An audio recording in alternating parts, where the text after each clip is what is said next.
কিছুদিন আগেই কিন্তু এই খবরটি এসেছে।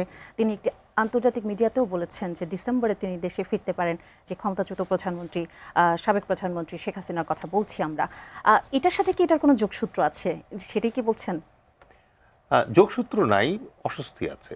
আচ্ছা, কারণ আসলে অত্যন্ত সবিনয়ে আমি বলতে চাই, সেটা হচ্ছে রাষ্ট্রপতি বাংলাদেশের প্রেক্ষাপটে আসলে অতটা গুরুত্বপূর্ণ পদ না। ইভেন ইন্ডিয়াতেও ঘটনা তাই, রাষ্ট্রপতি আলংকারিক একটা পদ। সুতরাং ওখানে আসলে কে থাকে না থাকে এটা নিয়ে খুব একটা হয় না। এর আগে আমরা আরেকজন রাষ্ট্রপতি দেখেছিলাম, তিনি বিভিন্ন ধরনের চটুল মন্তব্য করে, মানে কৌতুক চুটকি করে বেশ আমাদের মানে দিতেন, আমোদ দিতেন। বাট ওনার তো আসলে ওই রোলটাও আমরা দেখতে পাই নাই। সুতরাং রাষ্ট্রপতির ব্যাপারে বাংলাদেশের জনগণ যতটা উৎসুক, সেটা হচ্ছে এই কারণে যে বিএনপি যাদেরকে ফ্রন্টলাইনে আনতে পারেনি, তাদের ভেতর থেকে কাকে সিলেক্ট করবে, ওই যে কনমানে করোড়পতি টাইপের, ওইটুকু কৌতূহল শুধুমাত্র মানুষের আছে।